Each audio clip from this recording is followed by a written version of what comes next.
ตื่นแต่เช้าแล้วก็เปียกของเฮานี่เอาต้มกับปลา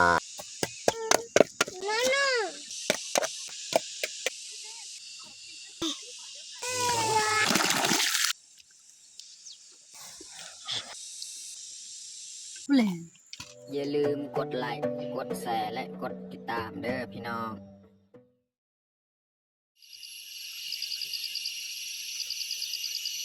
กล่าวทักทายสบายดีเบิร์ดสู่ผู้ทุกคนครับยินดีต้อนรับเขาสู่ซองบางยึงตอนนี้ก็แมนช่วงยามเช้าๆพี่น้องเขาก็ตื่นแต่นอนเนี่ยกำลังปรุงข้าวนะพี่น้องเนาะแล้วก็ตอนเช้ามื้อนี้เขาก็เสียหญ้าแต่เช้าแหละถ้าว่า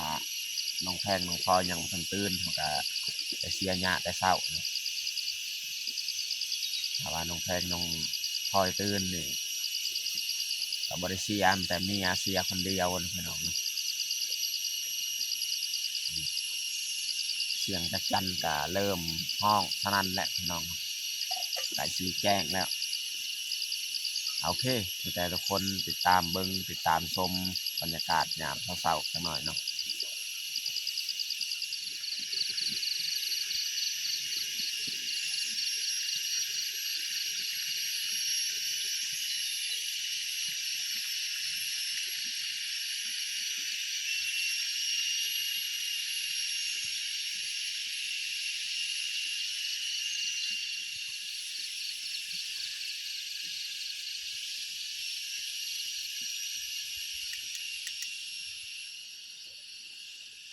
น้องแพงน้องพลอยยังนอนเนาะ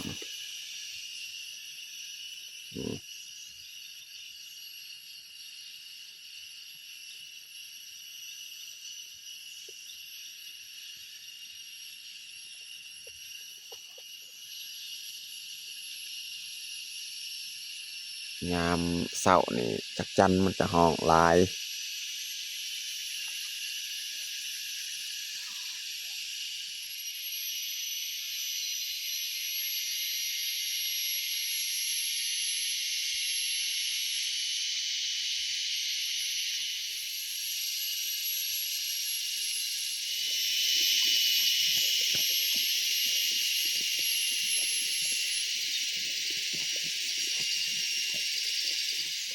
ตอนนี้ก็น่าจะพอดีเขาเห็นและเสียหญ้าเขาออกไปเสียเลยเนาะให้เมียหุงข้าวก่อนเนาะค่อยขึ้นไปเสียหญ้าก่อนอยู่เทิงนั้น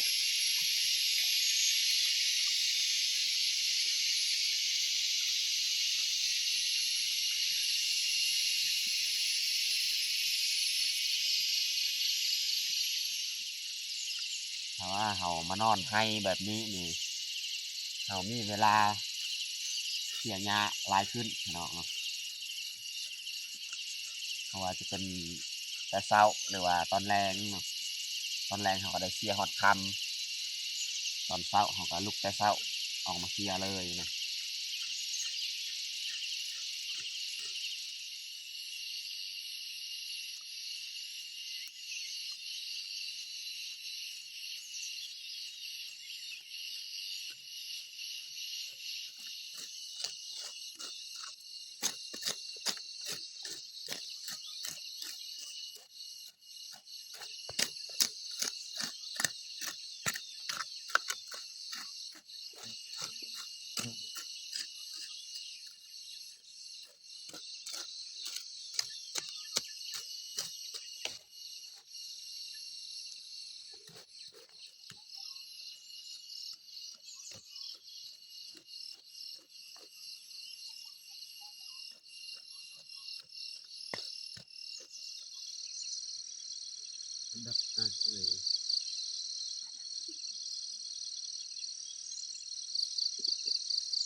ตอนนี้ก็ขอยสีไปหาเก็บผักอีกเนาะยันน้องแพงน้องพลอยสิตื่นจะให้เมียเสียก่อนเนาะเพราะว่าตอนนี้น้องแพงน้องพลอยยังนอนเฮาฮีบไปเก็บพืชผักแถวเทิงหันนะเมียว่ามีผักกาดกับยอดมะอึเนาะเฮาสิขึ้นไปเอา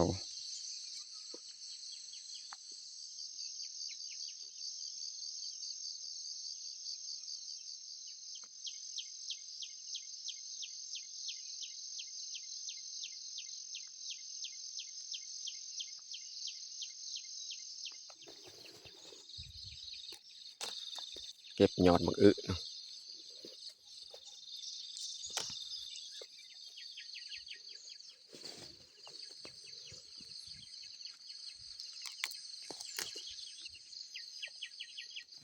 กาดพี่น้องสิลอกเอา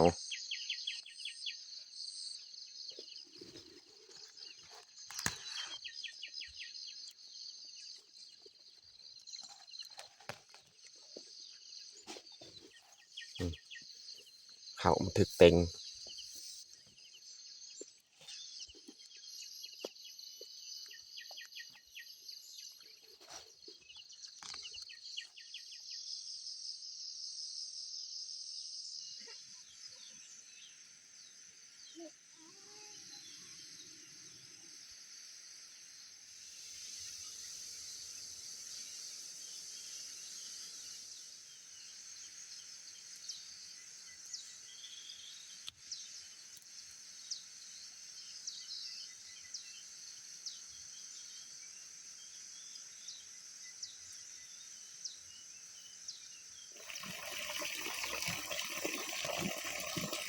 กระปูพี่น้องปูขาว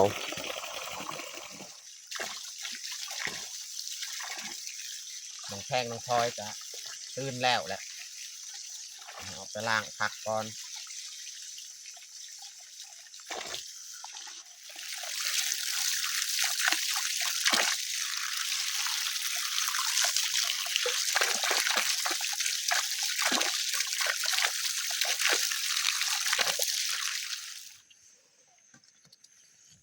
นี่เขาสุกเรียบร้อยแล้วเมียหุงไว้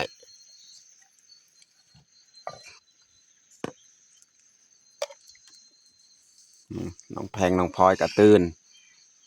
แต่เช้าแล้วก็มากินข้าวโพดเนาะแม่เพิ่นจี้ไว้ข้าวโพดนี่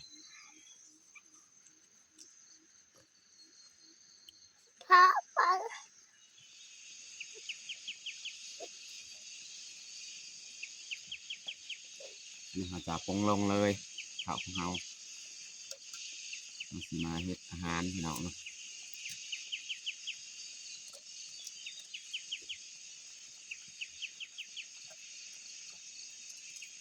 เมียนี่ยังเสียยาเนาะเขากลับเพราะว่าน้องแพงน้องพลอยตื่นกลับไปเบิ่งแล้วก็มาเฮ็ดอาหารนำ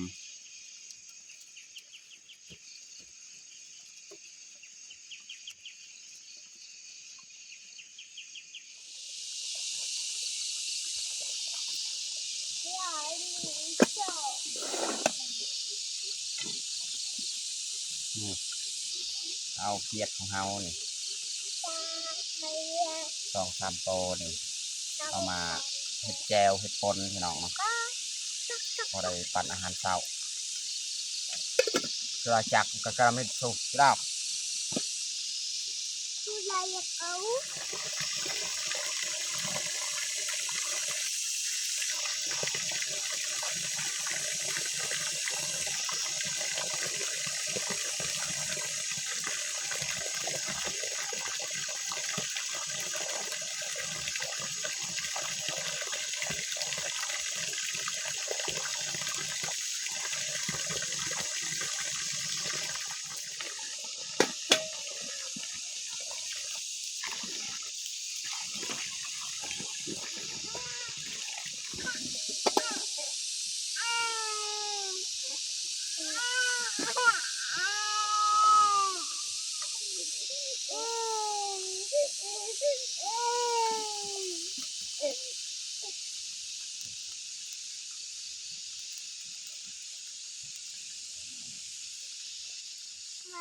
ห้องน้ำจนไม่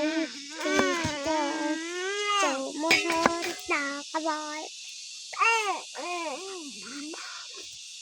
ผ่ามะเขือ บัดดา เอามาต้ม บุ นะ รี พี่น้องเนาะ ตัวตาไม้เธอหุบฉัน เราสีต้มมะเขือใส่เขียดเลยนะสีเนียนเขือบนกับเขียด บนกับเทียดคอเธออีลาวบนกับเล้าคอเธออีกา ตอนนี้ก็สุกเรียบร้อยแล้วพี่น้องนี่เอาต้มกับปลานอคาแล้วก็ต้มกับปลามะเขือนะพี่น้องเนาะนี่ปิ้งมะพริกกระเทียม ว้าวว้าว นี่เราจะปรุงเอามาตักใส่ถ้วยเลยพี่น้องเนาะ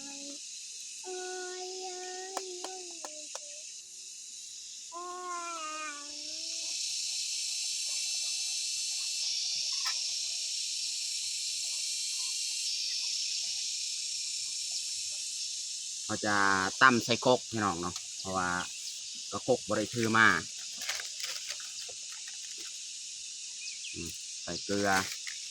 ใส่ผงนัวแล้วก็เอามาตำเลย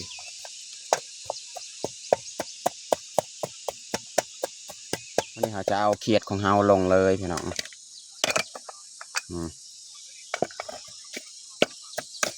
วันนี้เราจะตำเลยเราตำกับอะไรประมาณนี้วันนี้เราใส่มะเขืออีกปนกับมะเขือพี่น้อง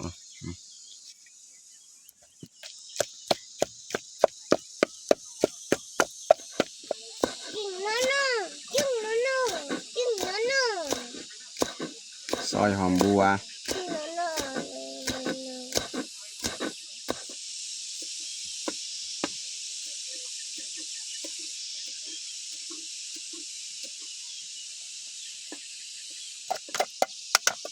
วันนี้เราจะใส่น้ำเนาะ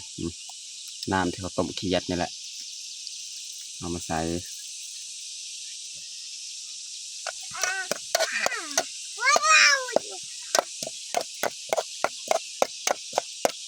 เกลือเป็นนัวครับปรุงไปแล้วเนาะเหนียวต่วนๆเลยพี่น้องเนาะวันนี้เราสีใส่ปลาแดกพี่น้องเนาะใส่ปลาแดก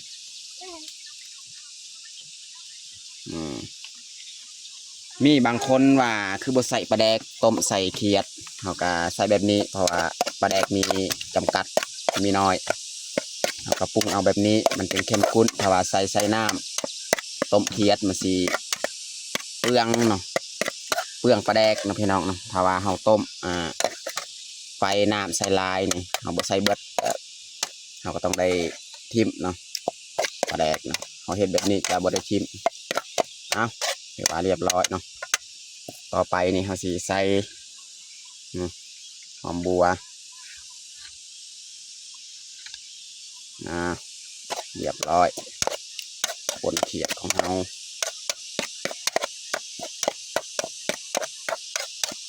ปนเขียดใส่กับบักเขือพี่น้อง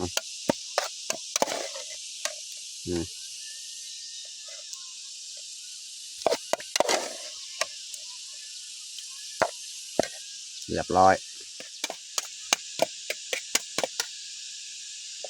จะตักใส่ถ้วยเลย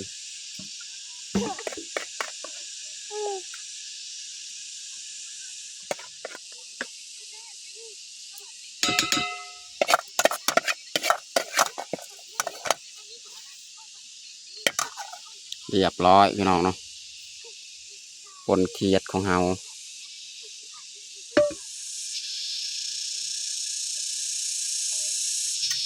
วันนี้เราจะตักเข้าเลยพี่น้องเนาะตักเข้าใส่ถ้วยใหญ่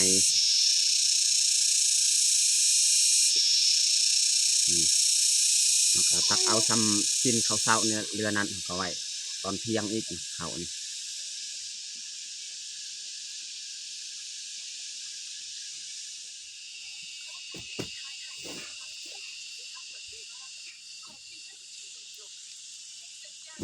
พอแล้วสำนีนะ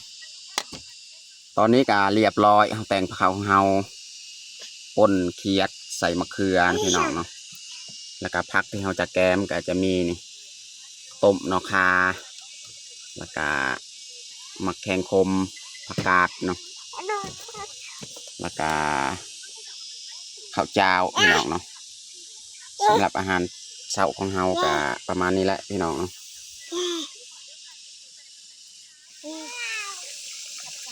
ตอนนี้เมียก็มาแต่เสียหน้าล้างหน้าล้างตาสวยหน้าเสียตาพี่น้องเนาะแล้วจึงมากินข้าวกินน้ำตอนนี้ก็เวลา8 โมงปลายพี่น้องเนาะกินข้าวเช้า8 โมงปลาย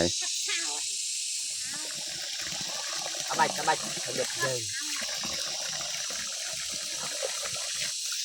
ดึงดูดมึงจะโมหะใหม่มึงจะดูดมึงดอก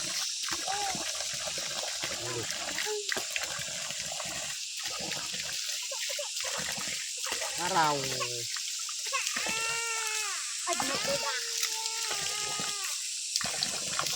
ดุดถึงตัวดาวตับมึงจะ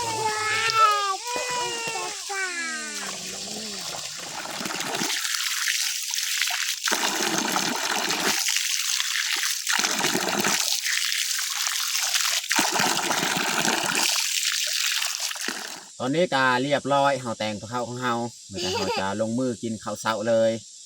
เอามาทุกคนมากินข้าวเช้าน้ำกันเอาน้องพ่อยลุงป้ามากินข้าวเอามากินข้าวเช้าน้ำกันเอามาทุกคนมากินข้าวเช้าน้ำกันไปลุยข้าวเช้าปั่นข้าวเช้าก่อนพี่น้องเนาะป่นเขียดใส่มะเขือพี่น้อง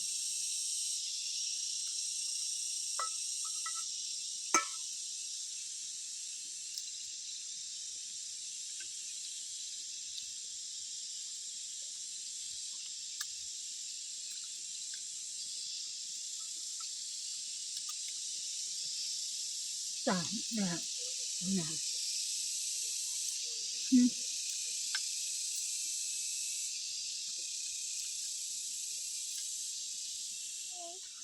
นะครับ กุชา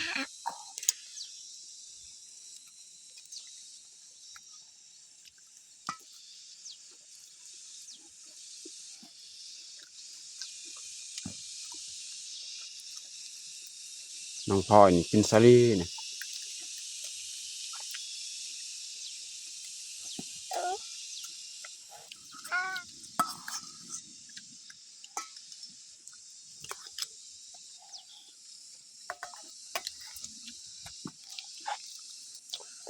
อย่าเอาอย่ากุดดูแข็งคมเรืออาจารย์แข่งคมเยอะ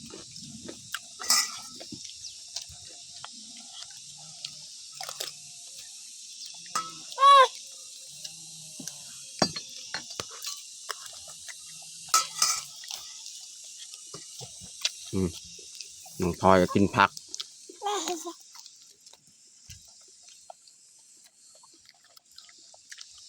ตั้งใบเต้าอาจารย์น้องอัมเตาเตา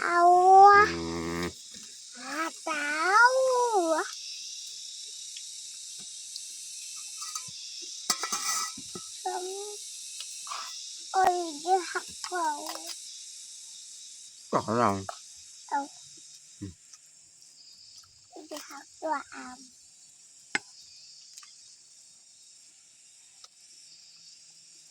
ใครอาจารย์ไปเลยซะเนาะ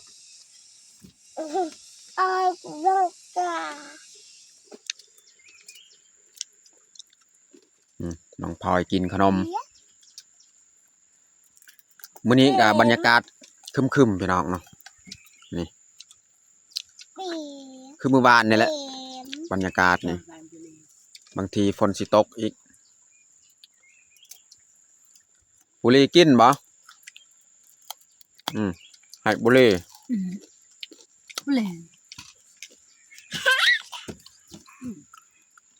เอากิน